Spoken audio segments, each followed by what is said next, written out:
This is The Illusionist, in which I, Helen Zaltzman, remove a tissue from Language's pocket before putting it in the washing machine. This episode is about a project to reconstruct the lost language of extinguished peoples, and the surprises you can find about the people who had written it down. Content note: in the episode there is mention of slavery, genocide, and the mistreatment of indigenous people of what is now known as the United States of America. Also, if you have trouble hearing anything in this episode, or any of the other ones, remember there are transcripts of every episode at theillusionist.org/transcripts. And if you hear snoring during this episode, it's not me, it's an interviewee's dog. It is not me. On with the show.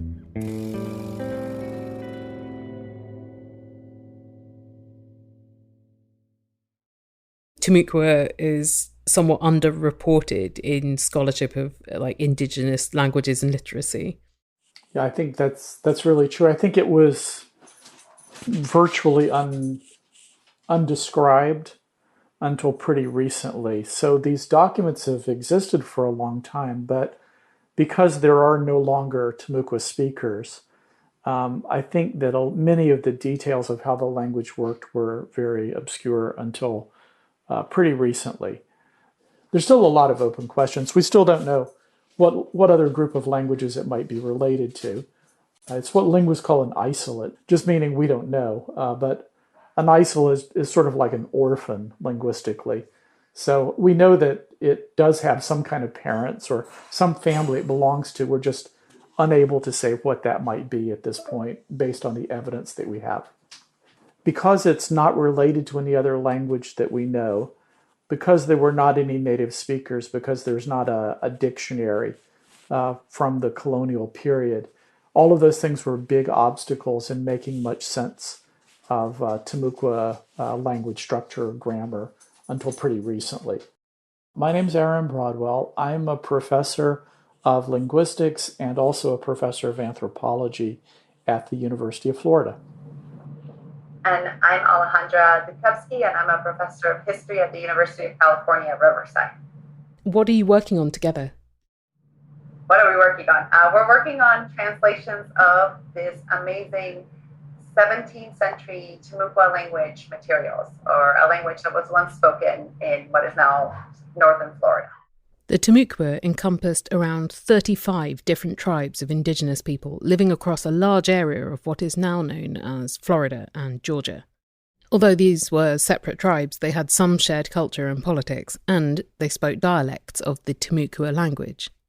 And when the Europeans first came, there were a very large number of Timucua people. It's hard to estimate how many there might have been. Some estimates are in the range of 100,000 of them. But very unfortunately, these people were the victims of a lot of very bad things historically. When the Spanish arrived in Florida, there were an estimated 100 to 200,000 Timucua people. Just 2 centuries later, the Timucua population was down to 100. They were allied with the Spanish, and the Spanish were losing control of Florida at that time. So there was a lot of warfare right on the border between the English and Spanish colonies. There was also disease, and there was also slave taking. So this population was greatly, greatly reduced. And when the Spanish left Florida and gave up St. Augustine to the English, they left to go to Havana, Cuba. That was in 1763, and they took some Christian Timucua people with them. So some of the Timucua ended up in Cuba. Others probably intermarried with other native groups of the Southeast, although that's pretty unclear, but that's probably what happened. Other Timucua people were probably sold into slavery, and maybe their descendants live among descendants of African Americans in the Southeast somewhere. There are not a lot of people who identify as Timucua descendants, but that's probably because not a lot has been said about Timucua people until pretty recently. So we have had some contacts with a few people who have a family history that says that they are descended from these people. We think that we'll probably find more people over time. But that's kind of where they were. And so the dates that we know about them are from the first European contact in the 1560s or so, up until about 1780s, which is about the time that the Spanish lose control. And we don't know when the last speakers lived, probably maybe the early 19th century might have been the last time that someone spoke the language. But the Timucua language was partially preserved in texts. Going back a few years down the Illusionist back catalogue, we talked in the key episodes about some of the translation and reconstruction methods used with languages which have no remaining speakers and not much in the way of explanatory materials. Here's how Aaron made progress in understanding Timucua. Getting to read the Timucua original was a really hard problem. Maybe I first glanced at these materials more than 20, 25 years ago and kind of decided the problem was too hard, that it was just impossible to read the original, without a good grammar or dictionary of it. But linguistic software has gotten a lot better. And there's some free, powerful linguistic software that a lot of linguists use that allowed me to put in a lot of the Timucua text and then use the computer to help me search for certain kinds of patterns in the data. And it was through that kind of computational method that I started to crack certain parts of the grammar of the language. And once I kind of understood the grammar and I had hypotheses about the meanings of the words, I could start to put together what the original Timucua says.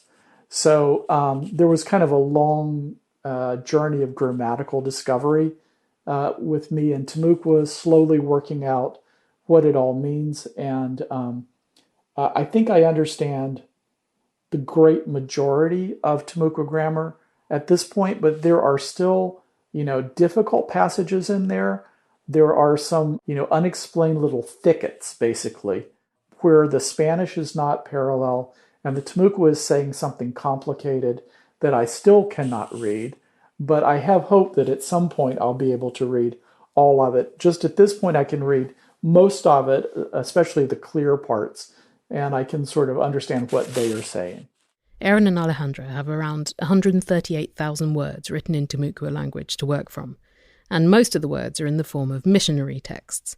A writing system for Timucua was developed using the Latin alphabet by the Franciscan missionary Francisco Pareja, who taught some Timucua people to read and write, then published several books in Spanish and Timucua, catechisms and other religious tracts, and a Timucua grammar.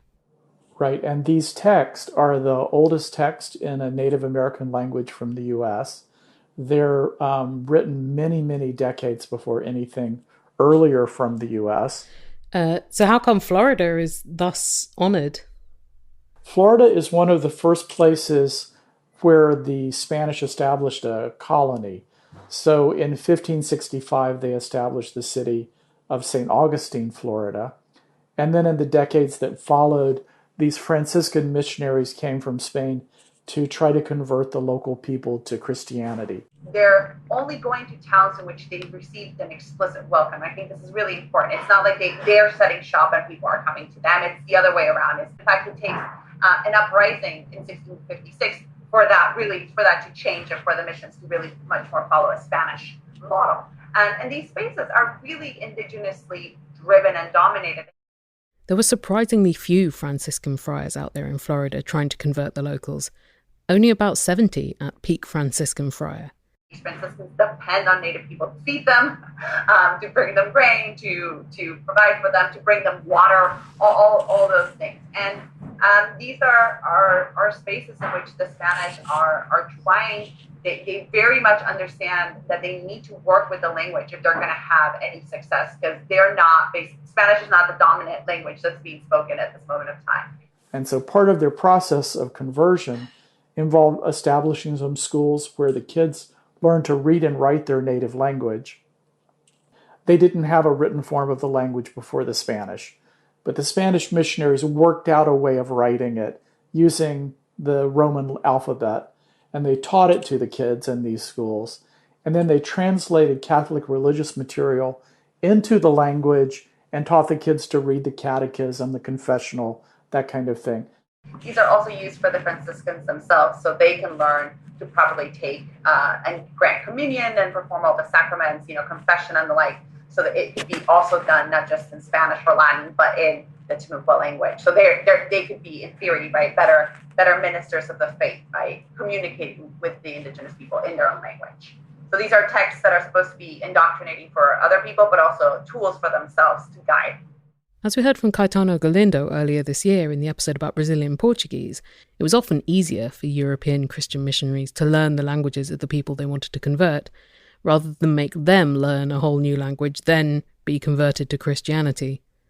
But you also see a lot of Native people who see it upon themselves to learn Spanish, right? So you see sort of some Timucuas who are learning Spanish in the documents, who are serving as translators and who are playing a pivotal role in this process.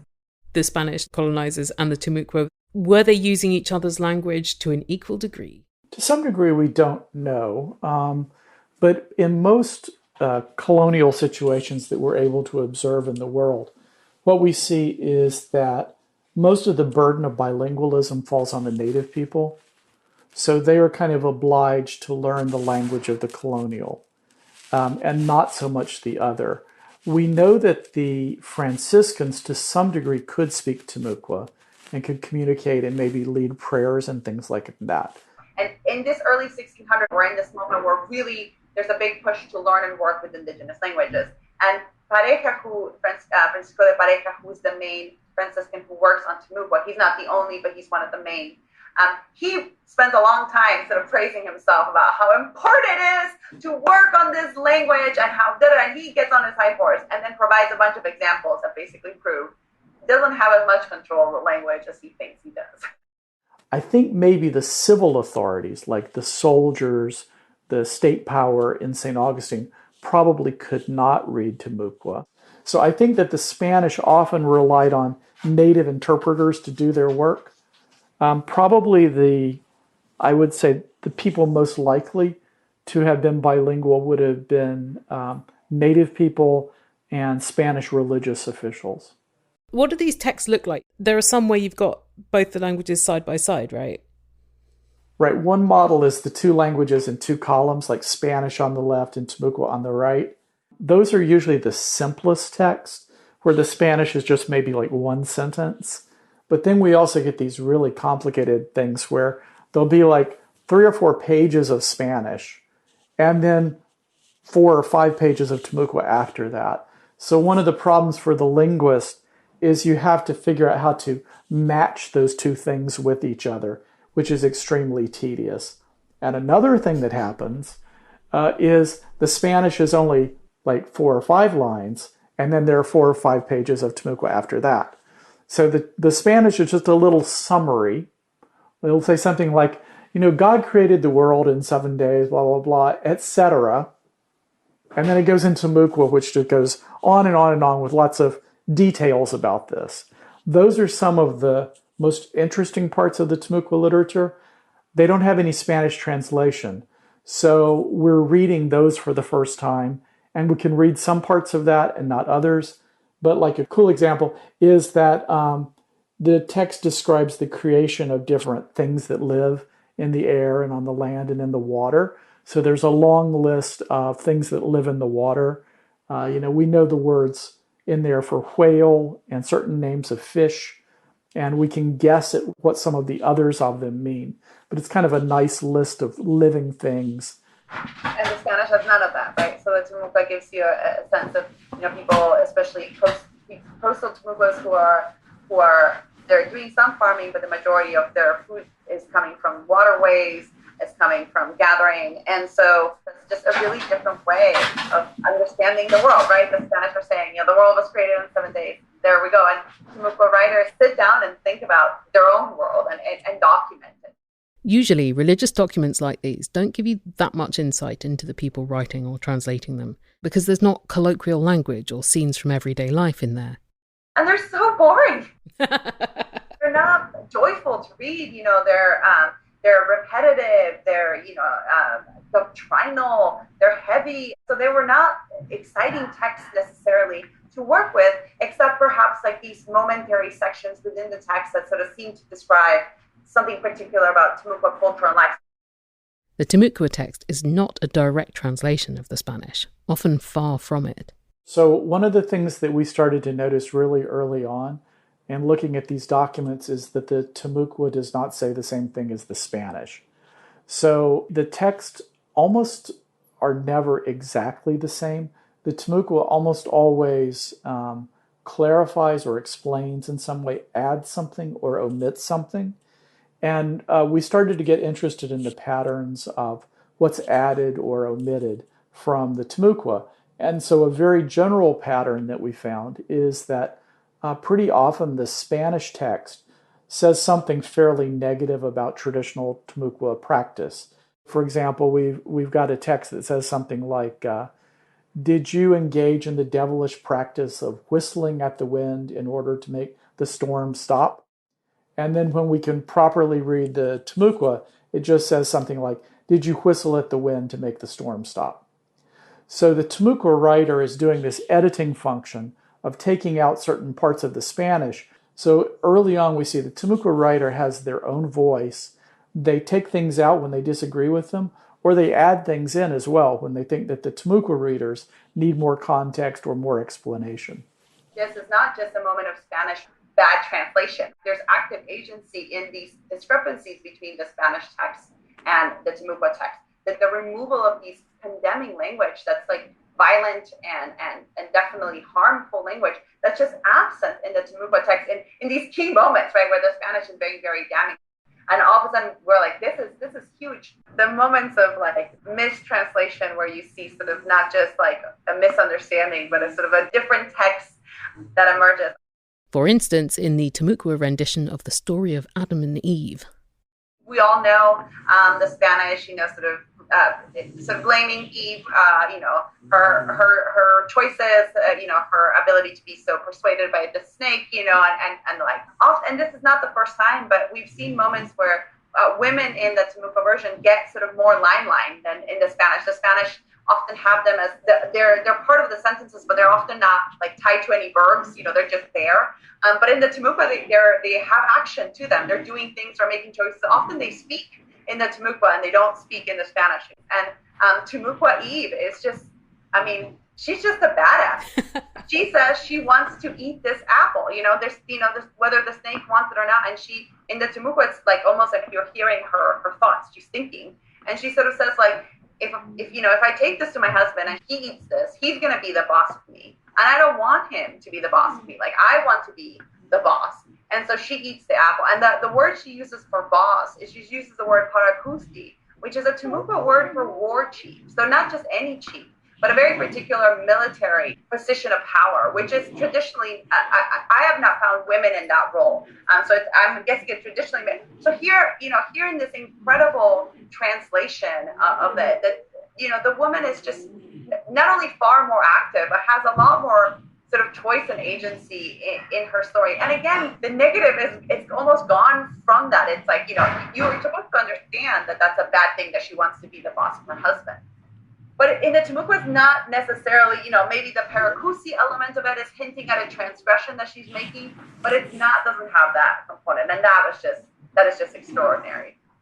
That was one of my favorites. The Timucua version is also more frank about sex than the Spanish, where the Spanish text says, speaking with some woman or embracing her or taking her hand, did some alteration come to you? The Timucua version does not go for a euphemism like alteration. It says, did you get excited and did the flesh of your body stand? Boners. It means boners.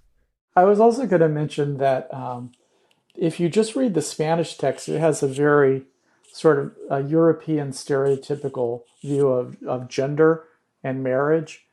But we know from other kind of evidence that the Timucua had a third gender role, and that marriage practice was substantially different than it was for the Spanish Catholics. And so when you look at the questions in Timucua that deal with marriage, one of the things you notice is there's just a general word that means spouse. There's not different words that mean husband and wife. And there are no genders in the pronouns either. The Spanish might say something like, did you forgive your wife when she walked with another man? Right? Walked, right? And the Timucua will say something like, did you forgive your partner when they wanted to have sex with another person? So no genders there in the Timucua. And so what we see is that if you're able to read the native text, what you get is a far less stereotypical gender situation. You get Timucua text that's much more flexible in terms of the genders or identities of the people involved. Absolutely, and it insists on it, right? So as the Spanish text very clearly sort of asks questions that are gendered, that very clearly says like your wife, your husband, your man, your woman. And there are words in Timucua for man and woman, right? That Timucua is not using those words. And we'll get caught in this ourselves. We'll be translating and all of a sudden we're like, did the text actually say man? And we go back and go, the text never said man. And we have to go back and sort of take out our own gendering that we, as we translate. Something else that caught Erin and Alejandra's eyes was a section of text where the Spanish questions Timucua food practices. This is this particular section which is asking about what the Spanish calls superstitions or ceremonies or practices. And again, using kind of clearly charged negative Spanish. So these are not like, oh, what were the customs you did? There's a sort of damning element, even to the structure, the way the Spanish are asking. And there are questions about food in there and the ways in which Timucua people consume food, preserve food, pray over food. How do you fish? And do you pray in any particular ways after catching the first fish, or even after creating your first trap? Do you pray over that? And the Spanish are saying all those things are bad and sinful, right? Because you shouldn't pray over your fish weir. You shouldn't pray over your new catch. You should just pray to the Virgin. You should pray, to the correct Catholic order. You shouldn't be praying. That's heathenous. That's pagan. You see questions. The Spanish are curious in efforts often to clamp practices down, but they are asking about all that. And you have to understand that for a lot of these Franciscans, they are fully dependent on Native people feeding them. So they are paying attention to this world, in part because they need to survive in this world. They're not in a comfortable space where the majority of people look and talk like that. They got to be on people's decent graces if they're going to eat the next meal and survive the next day. Yeah, it does seem like a bold move to neg the local culture if you right. don't want to die. They do that too. There are two surviving letters written by Timucua people. These letters, the 1651 letter and 1688 letter, begin to give us some sense of the tremendous violence that's occurring in these spaces. And I think this is very important because there's a way in which mission history can be very sanitized. And I'm rooted here in California, and there's a huge wave of rethinking the missions in California, and there's thinking about the incredible violence, and the word genocide is really much on the forefront of sort of California and mission study. That is not at all where Florida missions and historiography is at all. I think I just even documented the fact that these spaces are not just learning environments, but in fact very oppressive. The Franciscans are recording practices they want to clamp down, and you see in other documents from the officials that are recording the sort of drastic population decline as a result of disease, as a result of abusive labor practices, as a result of people migrating out, right, because they don't want to be part of this. You might also ask a question like, who were the Timucua writers that we're talking about? Mostly we don't know their names because the Spanish never gave credit to Native people for writing and translating things. But certain particular styles, word choices, or spellings allow us to identify different authors in the text. So, like author A, author B, author C. For some of your listeners who might be familiar with, for example, the Hebrew Bible, we know that there probably are different writers in there too. Like there's the J author and the E author and so on. That you can tell by different word choices they make in the Hebrew text. In the same way we can identify different authors in the Timucua text. They do have a small handful of names of the Timucua writers, the people who signed those two letters that were written in 1651 and 1688.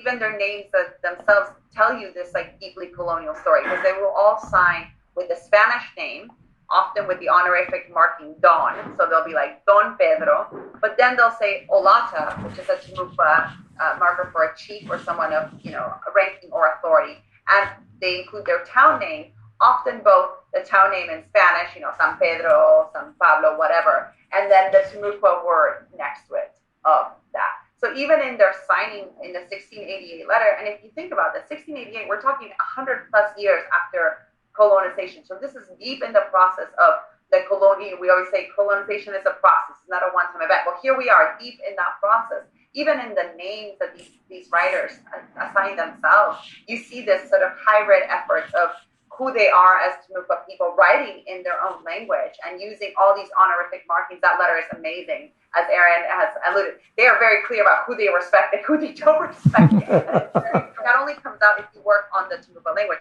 What ways were the Timucua people using writing as a sort of tool of resistance? In one of the early conquistador stories, right, where you have like you're thinking of first encounters, sort of aliens coming, meeting for the first time. Native people do often things of like tricking the Spanish by putting up fake crosses and things that look like letters to trick the Spanish. So even in the earliest, the understanding of writing as a tool or a technology that indigenous people can use themselves for their own purposes to undermine Spanish goals is there from the get-go. And definitely by the early 1600s, when these become part of the way Franciscans are communicating, Timucua people really readily picked this up as a way for them to, of course, to learn the Catholic faith and communicate it, but also to interact with one another, exchange information across vast distances and the like. But there's also sort of all the literary resistance that we've been talking about sort of expressing their own beliefs within these really religious texts. But instead of expressing condemnation to their own beliefs or downgrading them, preserving them, in fact, sort of maintaining records of them and expressing them in ways that are not, that beyond like not being condemning, they're in fact sort of preserving an endurance of the Timucua language and ideas and expression. So I think that's sort of a literary resistance that's there too. Alejandra mentioned this 1656 rebellion. It's called the Timucua Rebellion. We know from the history that it was partially organized by chiefs sending written letters from one village to another. The letters have not survived, but we have historical accounts that mention these letters, Timucua language letters going back and forth between the chiefs to help organize the rebellion. Also using the written word to write petitions to the crown, to write petitions to the governors. And that's a very common practice throughout the Spanish Americas of petition making. So the fact that Timucuas are engaged in this sort of inter-indigenous process of resistance gives us a sense they're sort of really plugged in to how to not just understand the colonial world, but sort of how to fight against it as well. You can think of writing as a kind of technology that originally the colonials bring for their own purposes to kind of use to control native people. And that way it's kind of like the horse or the gun. But these kind of technologies very quickly get out of control and native people appropriate them and use them for their own purposes. You heard from Aaron Broadwell and Alejandra Dobkowski. You can find more of their work on Timucua at Cebuano.org, where you can learn Timucua grammar and vocabulary and look at some of the texts. Aaron's book of Timucua grammar is due out in 2024, and Alejandra recently published the book Talking Back, Native Women and the Making of the Early South. I'll link to all these things at theillusionist.org/Timucua.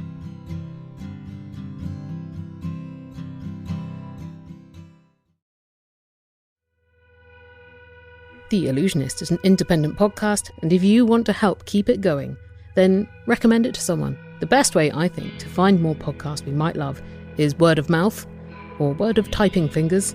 Actually figuring out synonyms for expressions that aren't quite covering it is one of the things we do in the Illusiverse Discord community, membership of which is one of the perks if you become a donor at theillusionist.org/donate.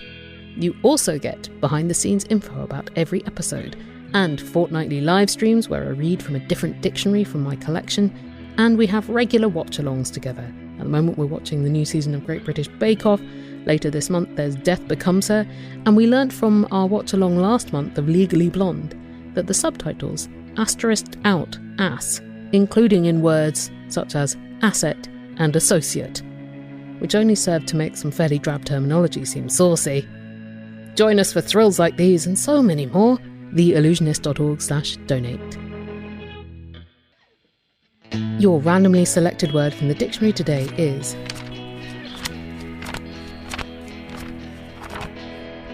nival, adjective, of or relating to regions of perpetual snow. Try using nival in an email today.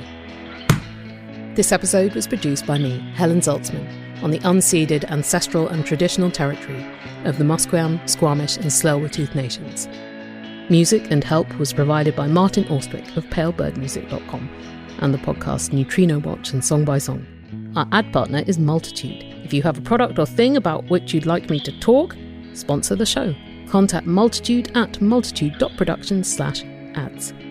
Seek out Allusionist Show on YouTube, Instagram, Facebook, Blue Sky, the chalk outline of Twitter, and you can hear or read every episode, find links to more information about the topics and the people therein, donate to the show, and see the full dictionary entries for the randomly selected words, all at the show's forever home, theallusionist.org.